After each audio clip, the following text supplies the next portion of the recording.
Hey there, fellas. We've got something interesting in store for you in this one. So this one time, we came out here to film, and we weren't even going all that fast, but it didn't even take a minute before I was pulling this out of the tire of our van. This screw punctured the tire.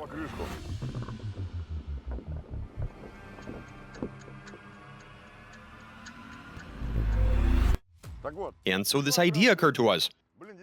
I mean, we often run over stuff like this without even noticing. For example, how can something like a spanner poke a hole in a tire? But in this episode, I suggest we figure it out. See how this works and whether it even does. Well, I mean, it's obviously going to work.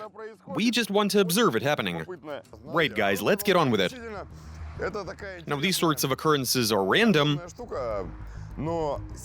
but to toss a nail or a screw and make it so that it assumes the correct angle and punctures the tire, I mean, you're going over it a bunch of times. One day prior. So yesterday, I can't even fathom how many kilometers were traveled and how many runs were made. There was a countless amount. The point is, this isn't going as easily as we thought it would. But now we're at a different location, and with this not being a race car, out here we can get up to higher speeds, though you'd think that would be unnecessary. But let's carry on with this. Screws. In the upper left corner, that's the attempt counter.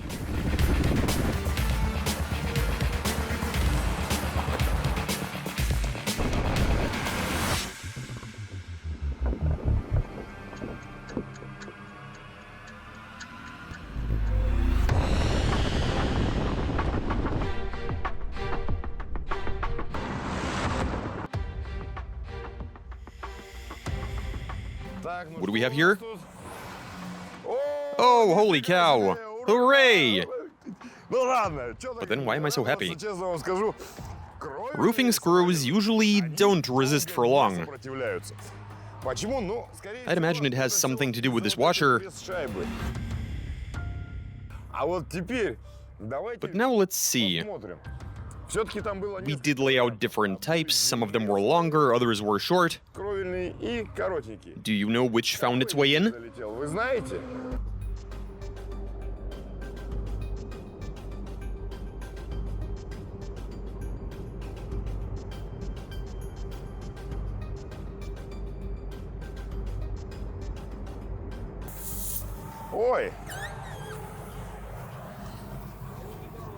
Hissing.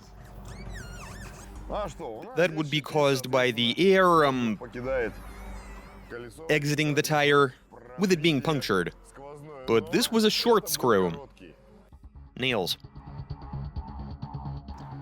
Now we have our next item. These are some lovely screws. But the ones we've got are pretty big. I mean, we do have smaller ones. But I suggest we drive over these first a certain number of times. One of them is bound to be successful. The reason we didn't lay down just one is that the probability of one hitting the target is not very high.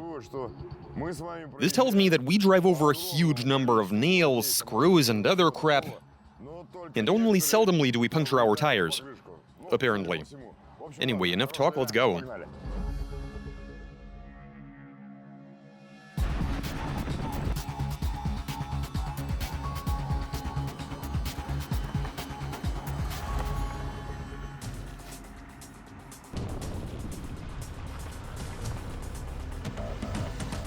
Yeah.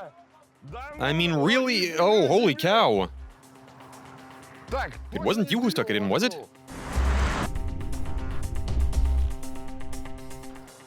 I mean, will you look at that?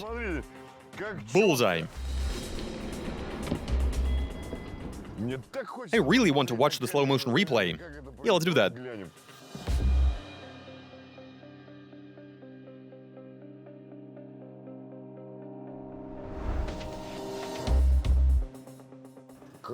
Oh wow, it was sticking out by a lot. So it was hammered in then? Into the sidewall. Oh, holy cow. Okay, now we know how they puncture tires. Spanner. Next up, we'll be trying out these spanners. They're of the combination type, and something like this can easily wind up on the road. It can fall out of someone's toolkit or just their trunk, and you find them on the road quite often. Chances are not high, but we're gonna give them a try. Let's go.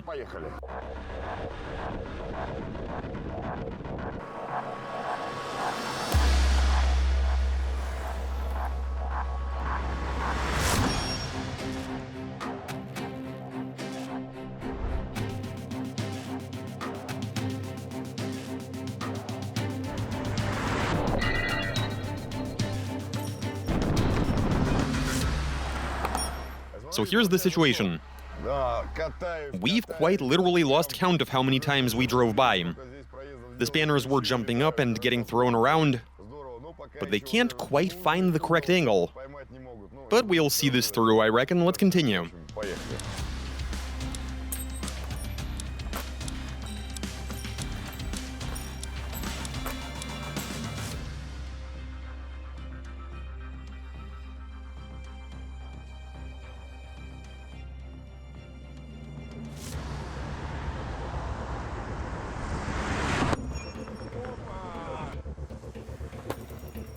Is that a hit?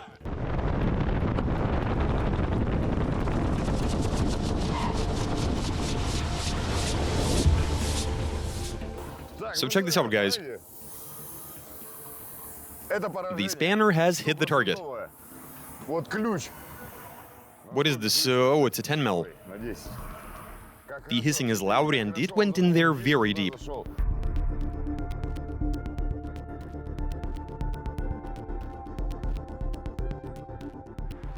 And pretty much nobody believed it'd work. But I am definitely aware of instances where spanners would puncture tires. Even bigger ones, not to mention the smaller ones. It even happens to big trucks, where the tires are supposedly tougher, but they still get punctured. In our case, we have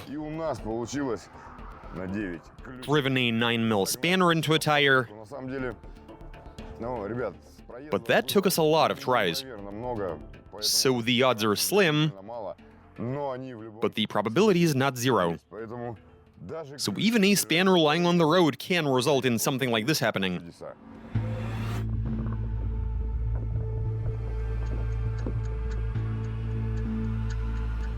Bottle. And here we have another common occurrence. I'd like to say to those smart guys who place bottles onto the road, please don't do that. But let's see what happens when you run over one.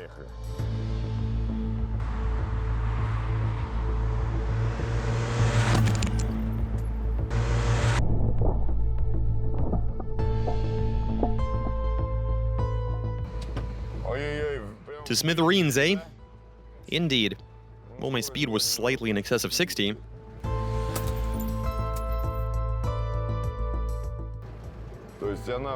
So it fell over and then the wheel ran over it.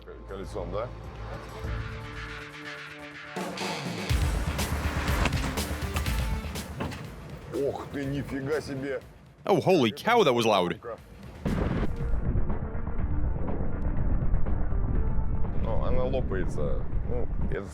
So they're just bursting. I mean, it is a good thing nothing is happening. You just got shards lying on the road. But then those are what present the danger. Say someone threw a bottle away, smashed it, and now there's a dangerous little piece on the road. Let's try going over one of those to see what happens.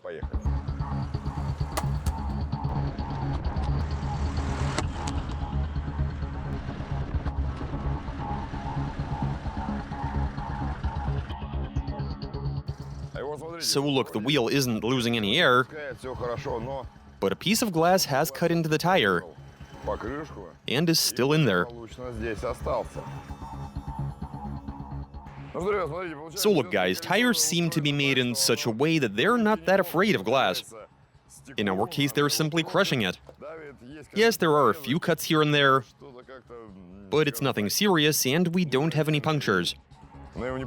Which is good. I mean, if you run over something like this, your tires will remain intact. Which is always good, it is going to save you some cash after all. But we've got another interesting item. Yes, there it is. As for why, well, I have no idea why. We just want to try it out. Put it down and let's go.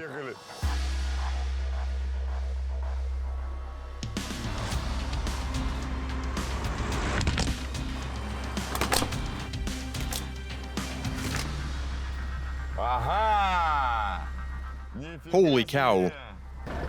It was just broken. Where's the air escaping? What do you mean there's a puncture? I didn't hear anything getting punctured. I just heard a sort of plopping noise. I thought I'd broken it and, oh my, that is loud. Yeah, there it is.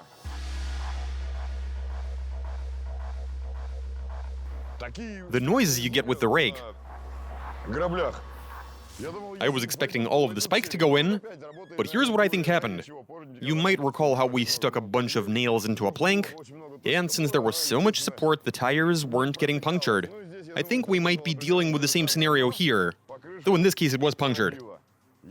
Honestly, I was expecting the outcome to be way worse. In reality, props to the rake for only demolishing one tire. So the rake wasn't able to keep it together, but we've done some work to it. Here it is, the handle is not going to break now. We've done a bit of reinforcement. And so everything is ready.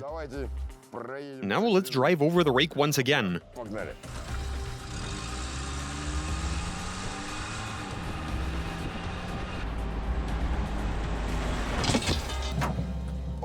Oh, holy cow.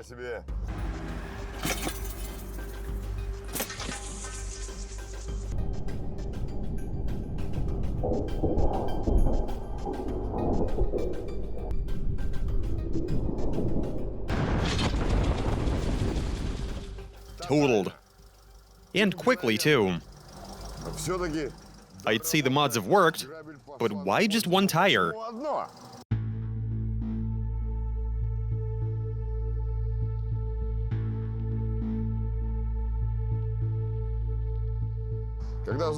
So when the spikes go into the tire, in that moment the rake is thrown upwards and shifted around, missing the rear tire, which is good.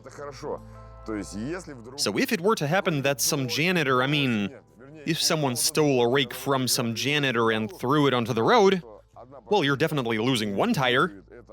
As for the other one, there is a pretty good chance it'll survive. And that is very good indeed. Okay guys, so I'd say this went fairly well. Now we at least know the physics behind this.